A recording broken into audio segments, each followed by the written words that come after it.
This is the emergency hotfix for Helldivers 2. Hello everybody and welcome to the channel. So let's break all of this down. This is patch 1.000301. Auspicious day, all Helldivers out there. Small patch rolling out before the weekend, and the overview is, for this patch we have addressed some crashes as well as performance improvements following the decline from last patch. Performance improvements and crash fixes are the focus of this patch. So the fixes are a fix for a crash that could occur during the post-mission end screen, and a fix for a crash which could occur when destroying automaton tanks. Now, that is all that has been listed in this update. There may be other changes. Typically, there seems to be a couple of changes in each patch that are not really documented. Maybe we'll find out about those in the future, but there doesn't seem to be any balance changes here to any weapons or anything like that. But what we do have is the known issues, and well, Arrowhead are basically saying these known issues are still in place from the previous patch. None of them have been addressed, but let's just take a look at them because it is worth knowing what is actually broken in the game. So these are the issues that were either introduced by this patch or are being worked on or are from a previous version and have not yet been fixed. Damage over time effects may only apply when dealt by the host. We expect to have this fixed in the next patch. That'll be a massive fix, because as soon as that gets fixed, all fire weapons will just be insanely powerful. You'll be able to just destroy stuff. There's a lot of discussion at the moment about heavy units, things like chargers and bile titans, but maybe we focus on chargers a little bit here, where it's so hard to kill them unless you've got expendable anti-tank or expendable. I always get confused. I did say I'd just call them EAT, and I do sometimes, and other times I don't. Whatever, the EAT rockets, yeah, one shot to the head and it'll kill them. Quasar as well, one shot to the charger's head, it'll kill it, yada, yada, yada. But if you don't have those, well, how do you deal with the charger? Well, you need to maybe hit it with a stun grenade, then maybe shoot it in the back, the underside of the back, so it explodes and then it'll bleed out and die. There's a lot of ways you can do that, and you can do that with your primary weapon, but it's not as effective. But I reckon when the flame weapons get fixed, suddenly you can just set these bad boys on fire and they'll instantly die. We already know that hosts do incredible amounts of damage to charges, especially with the flamethrower.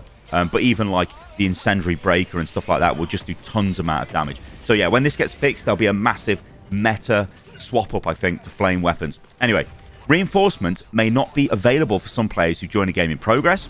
Helldiver may be unable to stand up from crouching when surrounded by enemies. This happens a lot as well. It's super annoying. Game may crash if the host leaves while dead and rejoins the same play session. Game may crash if the player changes text language while on a mission. Various issues involving friend invites and crossplay. Friend requests cannot be accepted when the requesting player changed their username before the request was accepted. Cross-platform friend invites might not show up in the friend request tab. Players cannot unfriend players befriended via friend code. Players cannot unblock players that were not in their friends list beforehand. Players may experience delays in medals and super credit payouts. Enemies that bleed out do not progress personal orders or eradicate missions. So, like I just said about the charger, if you shoot the back of the charger out, it will die, but I don't think you get any credit for that, but at least it won't kill you. Scopes on some weapons, such as the anti-material rifle, are slightly misaligned. Yeah, that's super annoying. Arc weapons sometimes behave inconsistently and sometimes misfire.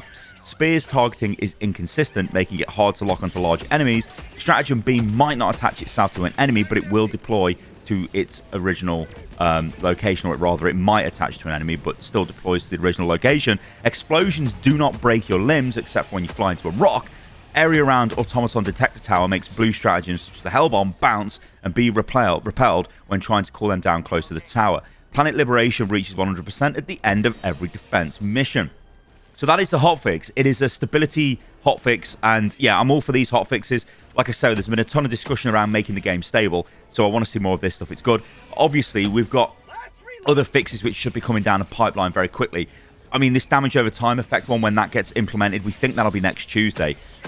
That'll be huge. Just use fire weapons. They'll be incredibly powerful, especially against Terminids. I mean, they're good against bots as well, but against the Terminids, I think they'll be insane.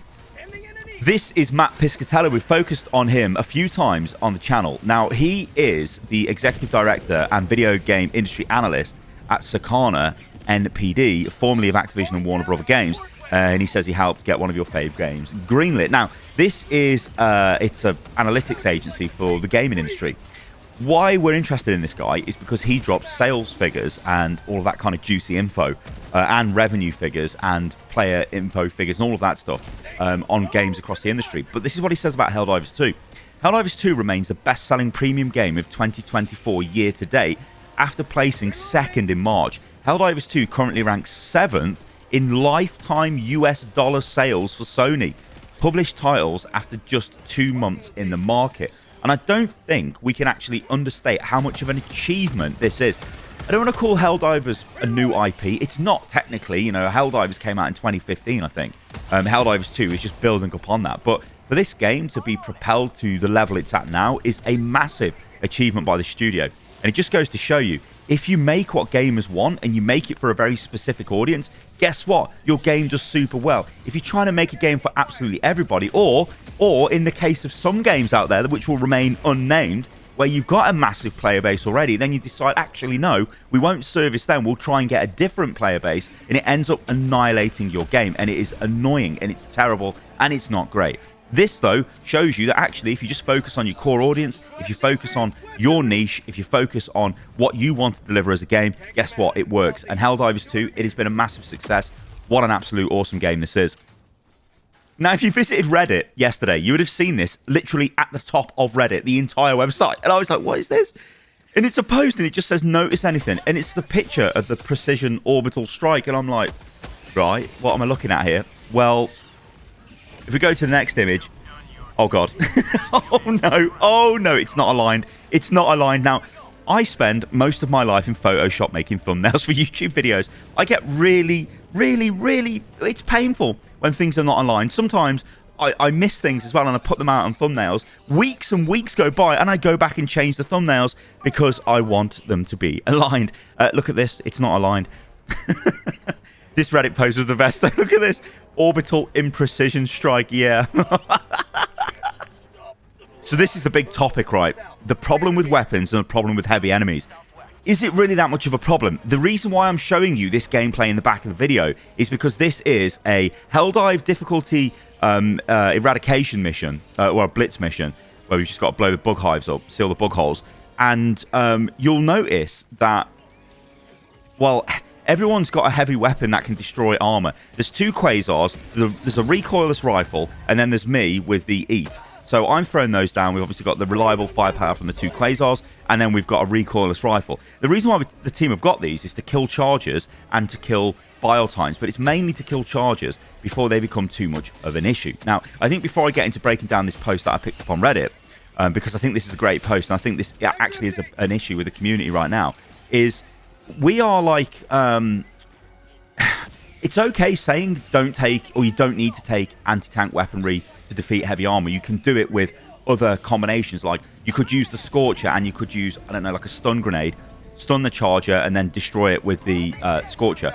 You know, or you could run around the back of an automaton tank and shoot it with a Scorcher and blow up. Yeah, you can do stuff like that, but you're expending a ton of your primary ammo, and then that's going to leave you in a bad situation if you just want to kill chaff and general enemies, whereas maybe that's what your support weapon could be. But then maybe you could argue, well, actually, you could take a machine gun support weapon or a flamethrower to deal with the chaff.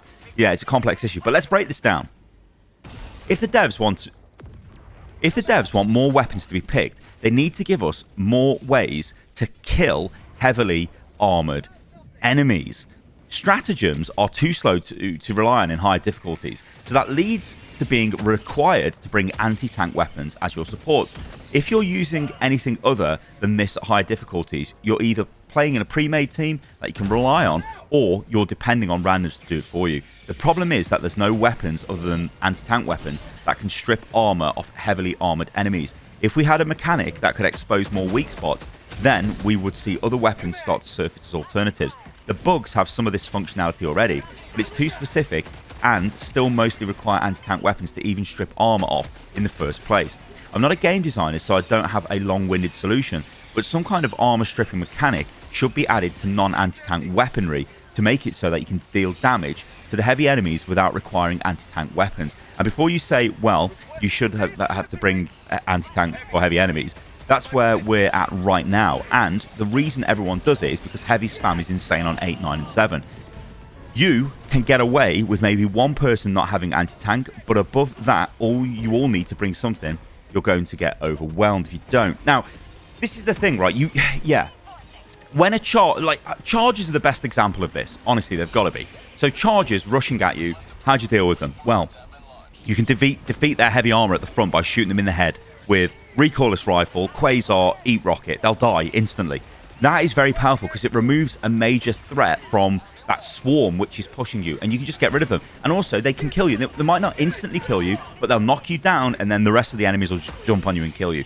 Bile Titans, they're a completely different animal because Bile Titans are not that hard to deal with. If you're not aware of where they are and they catch you unawares, yeah, they'll kill you. They'll stand on you, right? But Bile Titans are very easy to shoot in the weak spot to remove their spit. That annihilates them. They can't really do anything to you then. And you can then kite around and deal with them in other ways. You can even use stratagems to kill them, even though they will run away. And you would have seen in this video as well, I'm trying to kill one with a 500 kilogram bomb and it just runs away. I mean, yeah, that will happen. But then you could say, well, maybe I should take different stratagems, right? 500 kilogram bomb, maybe not the most reliable to try and kill Bile Titans with. And this is where we come into this idea of like having a mechanic where you can strip armor. As the post said, you can do this to bugs already. Like you've got the weak spot on charges, you've got the weak spot on the Bile Titans, and even like on the Hive Guards as well. They've got armor at the front, but you can shoot them at the back. But then there's a reason why players like me are taking weapons like the Scorcher, because the Scorcher allows you to easily defeat these enemies because it's exploding, it's going through them. Now, there was a buff actually to the walkers for the automatons, where they're now a bit more resistant to this, but you can still kill them anyway with the Plas Scorcher because it's detonating on them. So it's like a weapon that's really good at defeating the armor of medium armored enemies. And heavy armored enemies, yeah, you can't bypass the heavy armor, but you can still hit them in the weak spot and it will still do good enough damage to them. But then here's the thing, it's okay me saying use the Plas Scorcher. The Plas Scorcher is literally the final weapon in the first war bond, which is the biggest war bond, you know. So this isn't a weapon everyone's got access to, and it costs, well, literally thousands of medals to get. So maybe it should be a little bit better, but then we're going into a debate of, well, actually, you shouldn't be having better weapons, should you, further down the battle passes and further through the levels. They should just all be side grades, which is the idea of balance in the game. But I think to bring this discussion back to, do you need to take anti-tank? I think you do. You really do need to take anti-tank, because it's that idea of you've got to rely on yourself to deal with the problem. You can't just be running around with like a heavy machine gun. I mean, we've all been there, right? You would have seen videos that I've uploaded to the channel where I've used footage where I'm like, maybe I've got the Stalwart and I've got, I don't know, like an ammo backpack or something. I don't basically have any options for dealing with heavy enemies. While technically you can say, yeah, I can kill them, but it's so much more difficult to do that than literally firing a rocket into the charge's face and instantly killing it, that I'm putting a lot of effort into that. I'm expending a lot of my resources into trying to deal with that. Then I'm getting swarmed by other enemies, and it's such a difficult balance to maintain. One thing I would say, though, if you are looking to play on higher difficulties, is always keep moving. Try not to get involved in prolonged fights. Again, in this video, you would have seen me hanging around a bit too long, and then I'm starting to get overwhelmed, and then I realize I've got to get the hell out of there. If I stayed a bit too long, then I would die. You know, you have to keep moving, fighting and moving, fighting and moving, dropping stratagems, moving to locations, moving to objectives, and just keep the flow of the game going. You can't stand there and fight them because you will get overwhelmed, and that's the point of these harder difficulties. They're meant to be hard. Another pro tip as well is dive. People don't dive enough. Keep diving. If you're getting attacked, dive, dive, dive, dive. Especially against automatons, it will keep you alive like you won't believe. And when you dive, you get a really high damage resistance, so you can actually be quite close to a 500 kilogram bomb when it goes off by diving. So if you do throw it near to yourself, try and dive to get away. But I don't recommend 500 kilogram bombing yourself. But I think this is a debate that we could have for a long time, guys. What do you think is going to happen with the game? Do you think they're going to buff other weapons to make them stronger when it comes to anti-tank and armor defeating weapons, heavy armor that is? I'm not talking about medium, I'm talking about heavy armor. Or do you think they might introduce a new mechanic where you can strip bits off heavy enemies? I guess the final thing I'll say in this video is, if you talk about maybe automaton tanks, there's a lot of different ways you can destroy those. You can actually rip the tank treads off them and then they just don't move. You know, you can hit them from the side, you can defeat their armor that way. Obviously, you can hit them in the vents at the back. So there's a lot of different options, and I think that's the beauty of the game. A ton of different options, a ton of different ways to play. But I do think if you are playing with yourself, which sounds wrong, but I've just said it, you probably do want to take anti-tank with you, whether that's Quasar, Eat, or the recoilless. Probably I'd go Quasar or Eat, simply because I wouldn't want the backpack on me, the recoilless rifle. I'd want to use that for something else.